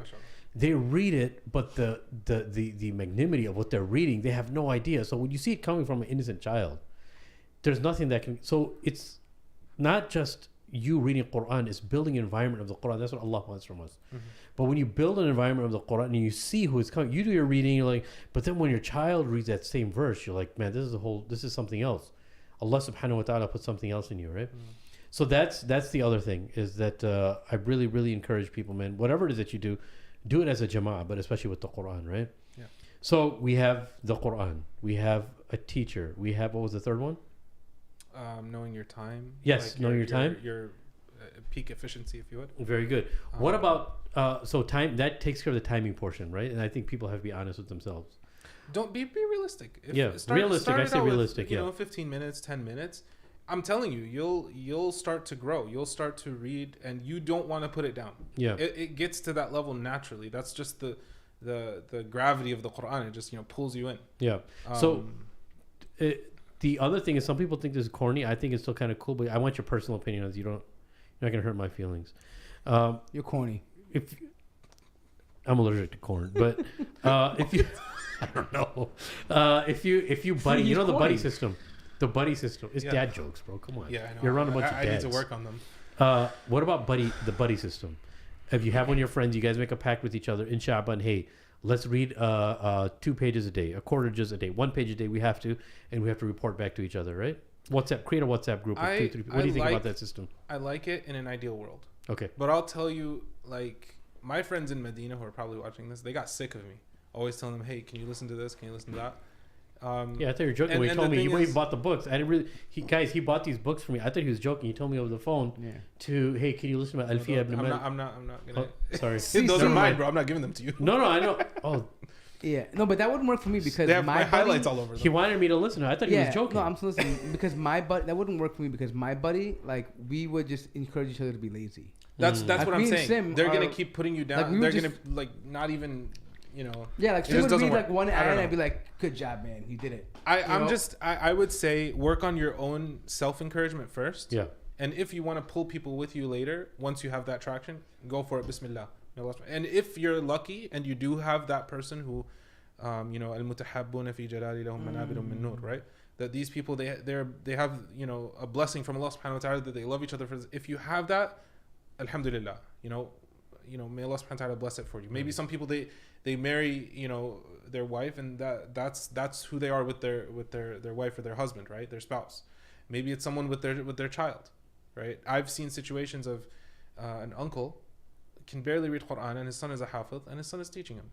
That's great, bro. That's amazing. May Allah subhanahu wa ta'ala bless you guys. Not everyone has that luxury. Yeah. And so when you're looking at a curve, you have the 95% standard deviation. In the bell curve, the mass majority of people, you're probably not going to find that person that's going to always be with you and commit to something. I guess you. See, the you problem. know, I was in Medina and I couldn't find, stuff like that. So Allah subhanahu wa ta'ala puts it in your way. Take advantage of it. If it's not, then you have to have the ability to create it yourself. build your own. Yeah, exactly. You want to pump Create yourself that up. environment, right? Yeah. I mean, because I'll be honest, like, me and Sim are like the black sheep of the family. Like, I mean, like, I'm, like, my brother is a genius. You guys know him. He's a genius. He's a hafiz. Like, he's memorizing Bukhari, Muslim. I mean, he's just next level, right? So me and Sim, his brothers are very much holier than he is, and me and Sim are just. It's true. That's how you told me you're the holiest in your family. I am from Medina, but they are actually emblematic of what Medina is all about. Right. Sim, by the way, That was pretty good. some of the comments that are probably making fun of me are my friends. Oh, so okay. don't put them in timeout. No. Oh, is it? Oh, Is it whoever more I put in Khidr or timeout, something? I hope you're not mad at me. I was just messing around. So what I did was I don't remember. I have to, like, as you said, I have to hype myself. Kamaru Usman. Kamaru was the one I put in timeout. I don't know. Sorry, Kamaru. Kamaru. Okay. Yeah. So I had to create that environment myself. So this is what I did. I know myself, right? Like, going back to being realistic, right? I'm only gonna finish the Mus'haf one time. Right? MashaAllah. No, I mean, a lot of people do much more. But so what I did was this. This is what I did, and I know you said that having your own Mus'haf. Hold on. Before you continue, what you're saying is supported in the Sunnah of the Prophet. Bedouin man came to the Prophet. He said, "What do I got to do?" He said, "Pray 5 times a day, give your zakah, fast your month, if you can do Hajj." He's like, "I'm not gonna add more. I'm not gonna do less." Yeah. It's like, all right. Yeah. And he said, if he stuck to it, then khalas. Yeah, he's a person. And So just to add to your. I'm a Bedouin that's too. it. I'm from Medina, the deserts. That's where my dad was working. Did you know about that story? We used to Why are you work. widening your eyes? No, I'm true. He's passionate. You better know. He's passionate trying to about tell this. you that he was in Medina before you. Allah. So you didn't need the whole Tufah story. We were in the deserts of Medina, and my dad used to work on the roads and bridges over there. Mashallah. From So the like bridge you from took Mecca the to Mecca Medina. highway, you went on his dad worked on that. Yeah. So we were in the trailers over there, and that's where I hail from. Say mashallah. Say mashallah. Mashallah. Just say mashallah. MashaAllah. Yeah. I don't even know what to Say mashallah. Anyways, go ahead, bro. So what I did is I know You're among a child of Medina who also happened to be born in Ramadan. Allah. Wow, you were born in Ramadan? Yeah, on And winter solstice. we thought of the Ramadan. barakah was coming from you, bro. No, Baraka's coming from It's you, coming bro. from over here. So Little did we know. He keeps Little telling did you us know. stories. I love Yeah. it. Yeah. He probably knows Al-Khidr as well. Yeah, exactly. Who knows? He may be Khidr. You keep bringing this He full may be circle, bro. Khidr. You keep bringing this full circle. Anyways, No. go ahead, Morty. So what I did was this. I know you have the system you mentioned. I think it's great to have your own mushaf. My problem is I have a bunch of mushaf around the house, right? Like I have them, and you know they sit there, like like everyone's story. You know, the mushaf sit on the shelf, right? Yeah, that's my story because I'm on the internet all the time. So I'm just Quranic explorer, or I'm just there so I read it. So what I've done is for myself. This is what I did because I'm like, man, I gotta get organized because I work in IT and I'm in front of the computer all the time. So I have in between. I have meetings. I have lots of time in between. And alhamdulillah, my father taught me to read, and so I'm very comfortable reading the Quran, right? I mean, so it might be different for me, but what I did was I literally just took a notepad and I put the verse to verse with each juz. So I know I know if I have to get this many verses done in the today. And so I read through that. So I have it browser open on that. So throughout the day, like by the time I'm done with work, I'm done with the juz. Mashallah, that's amazing. So then if I get and sometimes I do more because like you said, people think that starting with juz amma is easier doing that, right? But for me, me personally, even though Surah Al-Baqarah and Al-Imran are long, but they're very easy to read. Yeah, Like you especially fly reading through. over I wouldn't even say start from Juz Amma or from like pick a surah that you like. Start from wherever you want. Yeah, Yeah, for me, I start in chronological because I keep it in order. Yeah, right? That's why I that's just do smart. it. Right? I know that I can't. I'm just gonna go in the order, right? Yeah. And I'm like, and then as you get later on, like it gets, those are the surahs that you hear all the time, so it becomes easier and easier and easier to. Of course. You're just breathing through them, Yeah, right? yeah. At the end of the day, but I'm saying, I'll say this much. Once you get done with Surah Al-Baqarah and Al-Imran, when you conquer those two, like in the first couple, 2-3 days, you're like, oh man, this is breeze. I can knock out a juz every day. Of course. Right? And alhamdulillah, last year ended up being where I could just do like 2 juz. I mean, because it just started becoming, I did that for a year, so it got easier for me to do an extra juz because I'm like, oh, I already know this. And it continued after Ramadan. Sometimes even now, if I'm in the middle of my work, I'll just open the Quran Explorer and I'll just read, whatever's available, right? And so, but like, I think the point is that you have to find, this may not work for somebody else, but you have to find innovative ways. Yeah. What if And you just tools- read along with... Not bid'ah ways. Yeah, I mean, right. Yeah, I mean, like innovative meaning that for yourself. Exactly. Yeah. Here's what I He's from do. Medina, bro. You can't say that around him. Said it. He was around Ahl Sunnah. Here's what I do, okay? Barakallah feek, ak. He's in the manhaj, Ak. Don't take him off the manhaj. My Anyway, manhaj sorry. is like a Go light ahead, go switch, ahead. baby. On and off one day, on the other day. Go ahead, bro. Go You gotta ahead. check your What, manhaj, what Ak. I always suggest people who have difficulty reading the Quran is read along with the reciter. Just put it on and read along with it. You get the reward. He's helping you out. Of course. You're like, oh yeah, that's what I meant. Now I go, and then you keep going. Yeah, man. The approaches, man. That's a beautiful thing, man. That we all have these different ideas of how to utilize these approaches. Yeah. Just pick one of them. Look, one thing I mentioned, and I'll let you continue. Obviously, is that there's one thing when you're on the run and when you're at work. There's a certain type of reciting that you could do, which is maybe on your device or whatever it is. But I'm a firm believer, and I've seen lots of good results for people with this and myself, is when you seclude a specific time just with the mushaf with no distractions. Yeah. Because when you have the electronic device with you, even if you're on airplane mode, you start thinking of things, and shaitan does waswas. Oh, you got to check that. Oh, you got to check the statement. Oh, you got to check your email. You got to Notification, ping. Yep. And even if you put an airplane mode, that still comes to you, right? So when you're on the run and when you're at work, utilize a computer, utilize everything around you for the sake of Allah, right? But you always, every day, even if it's 10 minutes, man, you have to dedicate an alone time where you have no distractions.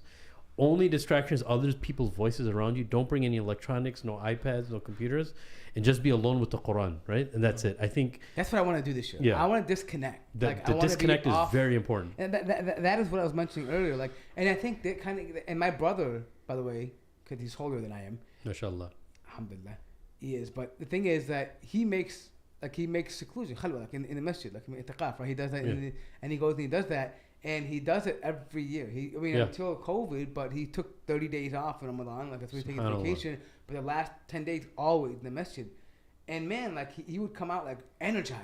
Yeah. Like you would think that he's not eating right because He's a everyone's hermit. stealing your food, everyone's doing whatever right, and like the thing is like, but he comes out re-energized, and there's a certain spiritual nourishment Of course. that you get that you can't describe when you're just attached, right? And I think that's what I'm chasing. That's how I describe I'm my chasing my. that. Okay, I don't feel that, so I'm chasing it. I felt that once after In Medina?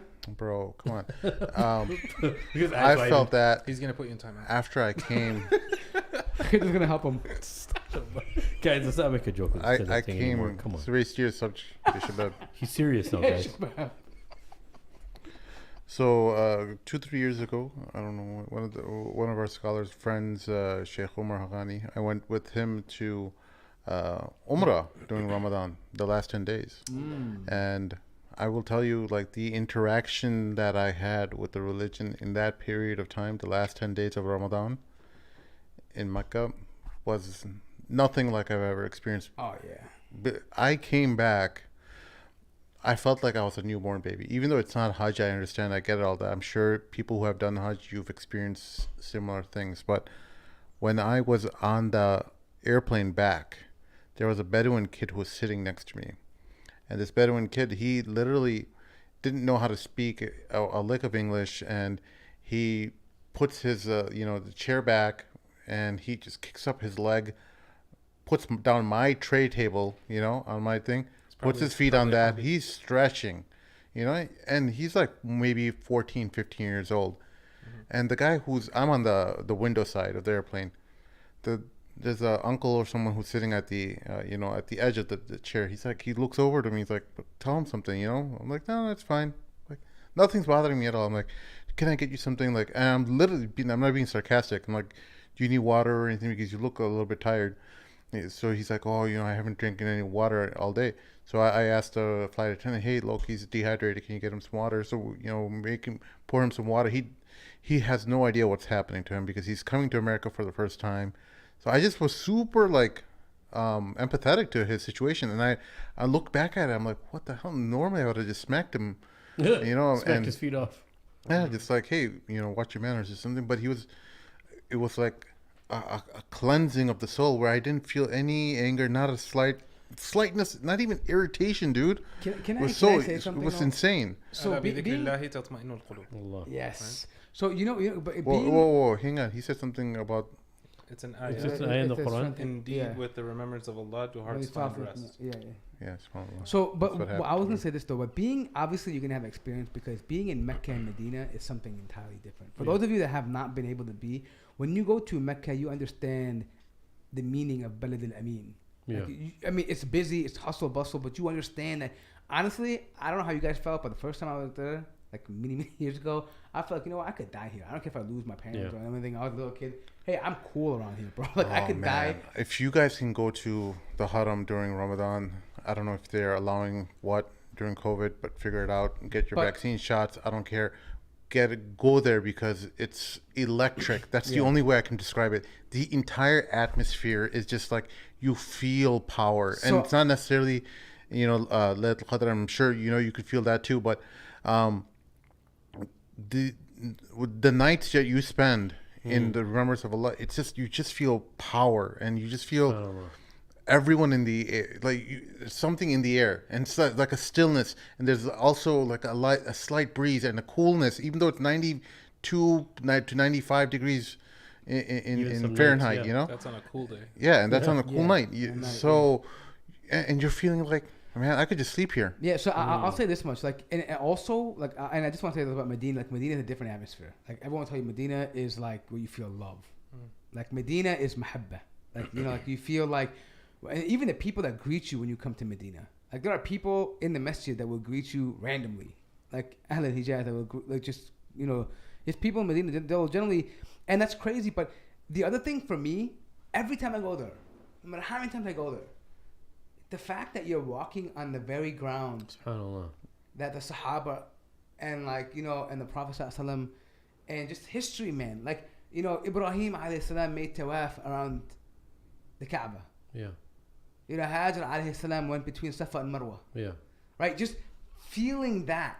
like this is we're honoring It's a legacy. exactly. You're sitting in our the father. footsteps of giants. We are on Millat Ibrahim, right? We're on that. You know what I mean? Like it's a reminder. Like you go, and then you go to like places like Badr and Khandak, and you go and you see these things. You're like, man, do you know there are shuhada here, sitting here. SubhanAllah. Like their blood sacrifice is what literally kept the standard of Islam. Allah used their their bodies to spread this, religion. SubhanAllah. Yeah. You know what I mean? Like I'm saying that kind of, you don't have that. And sorry, this is a little bit of a different rant, but but we're running out of time. So okay, I was gonna say this though.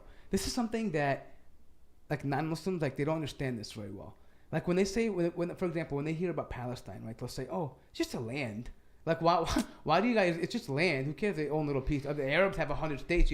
But it's not just that. We believe that Allah chooses certain lands and things for a reason. Certain months like Ramadan for a reason, right? Certain languages to reveal the Quran for a reason, right? Arabic, the land, the month, everything has a purpose, right? And tying everything back to the issue. So when you understand it that way, like it becomes that more meaningful to you.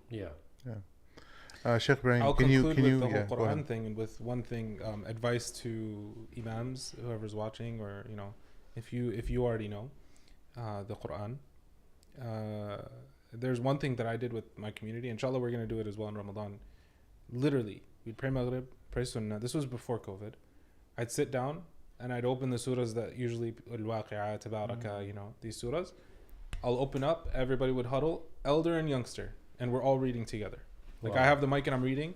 The congregation themselves started reading aloud. And I was like, you know what? Let's go with it. So we read the whole surah. And then afterwards, people were like, I was reading with you, and could you correct this if I said it right? Can you listen to that? What do you think about it? And it felt purest in the sense of what it was meant to be, right? And inshallah, this Ramadan, what we're planning to do, because we can't do a khatam in Taraweeh, because it's going to be condensed, right? We're going to have a read along online, the same concept, while it's for the community in the sense that it's online and we're reading and you read along with the imam. So if people can do that together within their own pockets of their communities, I'm not saying to go and get famous with it, but to have something where you have something and people are reading along with you. It's a teaching method, and that's something that you can encourage the people around you. So those who know, now I'm talking, initially we're talking about those who couldn't, but now it's for those who can. If you can, you have the burden of spreading it, and this is one way of, humble yourself, man. It's not about, having that glamorous salah with the beautiful witr and all that. Sometimes it's, take a step back and read slowly and read plainly in a way that's clear, and they can read along with you. It's probably even better for you. What do you remember? I just people non-Muslims say like it's not all about the glamorous car, the beautiful wife, but you said. It's not about the glamorous with it. That should be the title of the episode. Oh my God. So, and anyways, also everyone keep Shaykh Ibrahim and his family in your du'as, please. Alhamdulillah. New father, mashallah. New father, 2 months now, right? Yeah. 2 Are you months, going to be mashallah. raising her with the proper masculinity? That's the I topic. don't even know what you're talking about. She's a girl. Why would she be? Oh, that's right. Okay. No, I think what he means is like, no, like you just men don't are want. men and women are women, like because nowadays everything's like plural and like duality. If and he's just fluidity. enjoying his baby right now. Yeah, Don't answer wait the till question. he has. At least wait till she's confident. He's so Arturo, right, dude. He looks exactly like Arturo. Yeah. Can you make that? No, I'm joking. Halima. Yeah. I don't. Tangents, man. Rabbit holes. Yeah. Did you know about the knitting needles fiasco? Any final thoughts about that? Nope. Do you think our Muslim men should be Zakat. learning how to knitting? But my mom taught me knitting. I completely forgot about that during our episode regarding that. No, I wasn't in Medina. She just made my knitted socks for me in Medina. But when I was young, I would see her knitting, and she would show me how to knit. That's pretty cool. Mashallah. Did she make your clothes for you? Did she Showing make my so clothes? many Yeah, clothes? she made a lot of sweaters. My and mom everything. used to make me wear bow ties and vest and like little plaid pants. Yeah. I used to make it at home. That's pretty cool. Yeah. So I still remember a little bit of knitting, but I think I need a refresher. Yeah. Sheikh Ibrahim, if you want me to teach you knitting, I will teach you. Okay. Wait, sorry. Before you said we have to conclude, how much time do we have left? How much time? 0 time. We're Zero over time. Oh, time. we're over. Because he We're said something about zakat. That's why. I was Oh, you want to talk about zakat? Let's hear. Tafadhal, ya Shaykh. I mean, it It's is a your- pillar it's your of No, platform. no, no. Look, if you have a timeline. then. It's your platform. No, it's your time, not ours. My part. It's your platform. That's it. Let's I'm give it- taking over the man. Let's Say tafadhal. let's add a +5, and we've added some timers. We've added some quarters into Shaykh.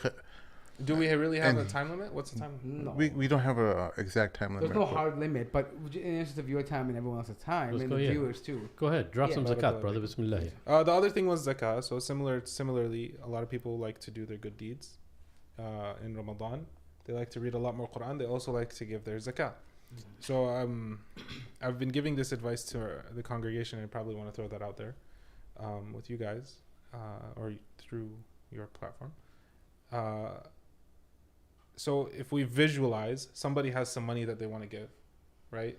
What's the first thing that comes in their mind? Cash. No, if they have the Oh. zakat to give, they want to give it. What's the first thing that they're Which gonna company can I Oh, give What it are you to? gonna do? Exactly. Oh, I You're usually gonna give it look to- online, zakat donations, and you're gonna go to all of these random places that are, that are probably doing good work. May Allah subhanahu wa ta'ala bless them.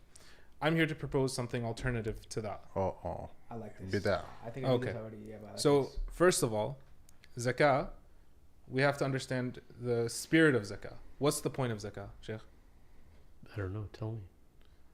To seek the pleasure of Allah. Oh my God! No, not I from thought He doesn't no. know. He Okay. didn't know. You stumped him. No, I didn't say. He said. No, come on, man. The maqsad. I'm not talking about from the personal perspective Yeah. of turning off the fire of greed and purging your wealth and all that good stuff. Those Distribution. virtues, Yeah. we all know that. But what is the societal purpose of zakah? Benefit. لكي لا Benefit. يكون دولة بين Mhm. الأغنياء منكم. That there is a less of a gap between the rich and the poor. Yeah. Right? You're trying to lessen that gap. You want more rich people than poor people, right? So you're lifting that burden. So it's not a monopoly on with the rich Exactly. people only. Yeah. Now, how can you do that if you are, you're diluting your money. It's losing its value in the sense that you're putting it somewhere where sometimes they don't give it initially. They'll probably store it for later, use it for salaries and use it for tickets and stuff like that. And may Allah subhanahu wa ta'ala bless them and accept from them. But I'm proposing a different use of that wealth. One lecture that I heard from Abu Ratib bin Abilsi, he talks about the prioritization of zakat. How can I, if I have, let's say I have 100 grand, then I'm giving 2,500. I don't have 100 grand. Yeah, I wish I did, He has more. but no. If you had 100 grand, it's 2,500 that you have. So you have 2,500 that you're allocating for zakat that you have to give.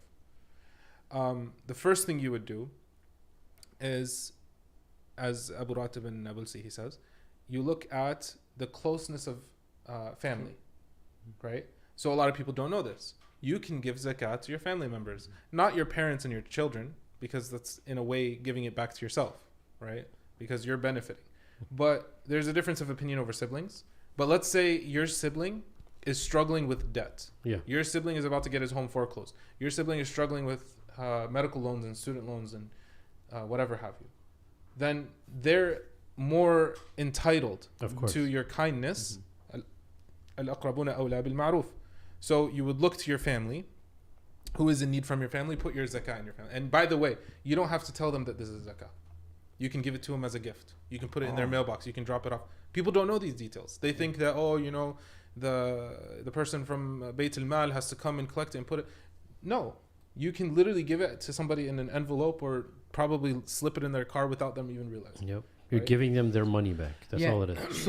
So I love this idea because I started doing this like the last couple of years where I give cash to hand now. I don't go to an organization. Why? I know someone who is qualifiable who takes Yeah, zakat. yeah. It's good to seek those people out. And I think the also when you say benefit, money is not the only benefit. Do you know how many people feel that someone cares for them, Yeah. or that they have a network, or that like there's a community, and seeing the people we mentioned waqi', like the people, the reality, right? You can be disconnected sometimes. Just go online and donate to somebody. Yeah. Yeah. You don't know. You this. know what the problem with that mentality is?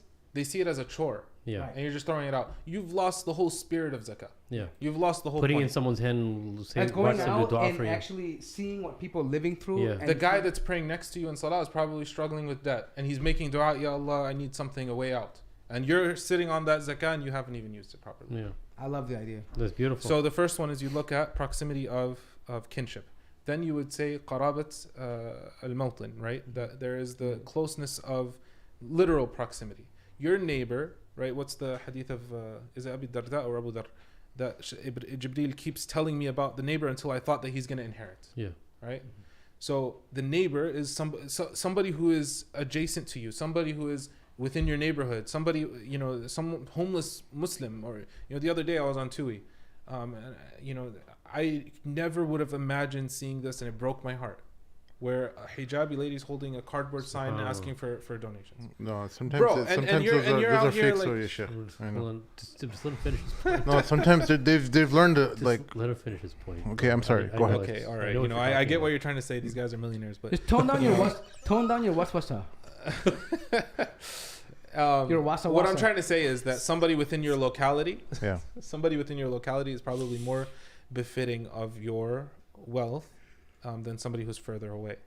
And then the last thing that you look at is some qarabat al-iman, right? A person who is known to be addicted to drugs versus somebody who is trying to be a good Muslim and they need the support, right? Now, again, this is all subjective to your own what you feel is the most adequate, right? The decision is yours, but put some thought in the charity that you're giving. And then that's another thing that talking about zakah, right?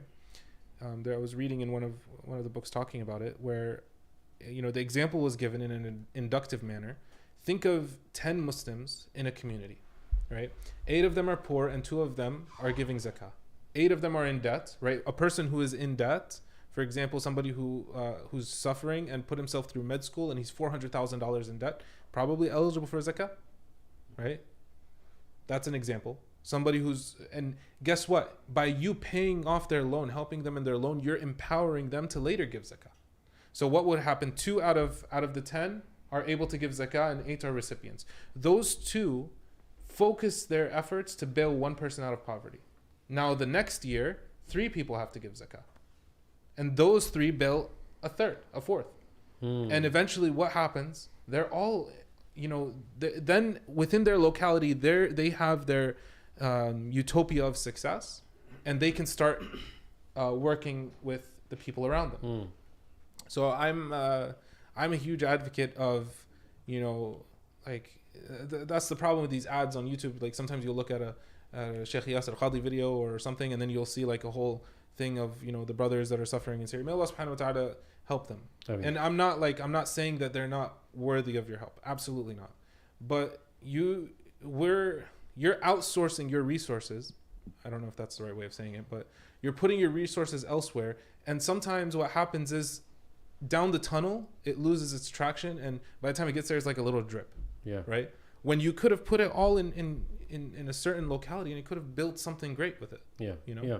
And sadaqah, just to remind you guys, man, I mean, sadaqah and all those things, you know, donations, give those donations, especially during Ramadan. When you're giving zakat, give it to somebody if you can that's close in proximity to you too, right? Yeah. Whether it's geographically, whether it's your family members, seek out those people. And there's many people. We could find so many people in our community who are deserving of zakat. You know that. You work at a masjid, man. There's so many people who are recipients for zakat and that are deserving of zakat. But when it comes to giving sadaqah also, send it overseas too. But that's zakat. I love the idea that we can't lose touch. We're losing touch with everything being electronic, right? And zakat has become a very electronic thing. Obviously, we're not saying it's haram, but revive that spirit of giving zakat to those people who you know personally, build that relationship with them, right? I think that's really, really important. What do you think, Mark? He's saying I pull think up, Sim needs to wrap up the show. All right. and you know, oftentimes you have to give a reminder to Yeah. people, like So remind us, Sim. pull yourself up by the bootstraps. Nice. No, I'm just joking. What? That's what the Republicans say to poor people. Like, hey, Oh, pull yourself up. That's you know, by the way, that I've heard Muslims say that, and that's Yeah. first of all, that's antithetical to the Quran. Yeah. وَلَقَدْ فَضَّلْنَا بَعْضَكُمْ عَلَى بَعْضٍ فِي Yeah. الرِّزْقِ. Your rizq is not it's not your bootstraps. Yeah. You know, there are people with PhDs and they're homeless. Yeah. Yeah. Yeah. Right? They And, put and in all Surah the- Kahf teaches that, man, by the way. Yeah. I mean, like, you don't own your wealth. If you think you own your wealth, Yeah. you need to go and Yeah. check yourself. Yeah, that's something I always hated that some people on the right would always say. People say we don't criticize the right, yeah. So I kind of wanted Well, to make a I am a point. capitalist, so maybe some gets mad at me, but I mean, I don't believe that I own my money. Though, See, but you when you say capitalist, I am we've a had capitalist. yeah, Sheikh. Tell him, explain to him when he uses the word capitalist, he talks about the free market, right? And which is something we're in line with. what You I don't love. understand the neoliberal capitalist structure right I now. don't It's care about completely liberals and American. No, not definition. neo- You know who you should. He you doesn't should get understand on? neoliberalism. You know who Okay, we'll talk in about it this, later. on this topic. You know who you'd enjoy? Sheikh Tom. Tom Bradford, No. Tom Brady. Tom Tom Fakini. Bradford. Tom Fakini. Oh, He's a graduate from Medina as well. What's the name? well, Tom what? Please Fakini. link us to him. I will. I've heard of him. Yeah. His Facebook thing is Tom the Talib. Tom Okay. the Talib. Try to link us to him if you can, Inshallah. He's good. He's because good. nobody listens. We're too I don't know, not serious enough, so no one's gonna listen to us. His whole this is like he'll break it down really Yeah, well. so we need an introduction because I mean, people listen to us won't take us serious. So we need like we need like a send him- hookup, right? Yeah. We need you to like put the good word in. Yeah, All right. because he'll just reject us. The Imam of two masjids, MCC and MEC. Barakallahu feekum. Special thanks to Aslam, brother Pen and Paper, and Wait. Maliki, Wait, and all you Kamaru guys, Red. 51 people, smash that like button right now. Yes, please, everyone hit. I don't care if you're leaving right now. Just do it because it helps the algorithms and other people get to listen to the My- video. There's only 4 likes. You guys better do something right now. Seriously, 50 of you smash that people like watching. button. This is one of the things What's that wrong with you? See, we had a consultant who we were asking about why certain videos were declining, and they said directly that your TMM fans are not hitting the like button, so they've called you out. And there's The 50 of social you media watching right now. consultant. I just went on and Jazakallah khair. you know, But the put a thing like is, for you guys. Amr, did you do it? I take it off airplane mode. I don't like the interference. All right, cool. I'll do it later. I don't think I do that. We'll see y'all later. Happy Ramadan. No, it's not Ramadan. Happy Shaban. Shaban. Happy Shaban. Shaban Mubarak. Happy Allahumma Shaban. balighna Oh my God, Ramadan. May he- Allah he let said- us reach Ramadan. He said shabash. Allahumma balighna Ramadan. No, I said Shaban. Inshallah. Stop it. Not Muhammad Shaban, by the way. That's Mufti Abulay's best Shaban. friend. Abdurrahim. No, Muhammad Shaban is Mufti Oh. Abulay's best friend. All right, we'll see y'all later. Assalamu alaikum. All right. Barakallahu feekum.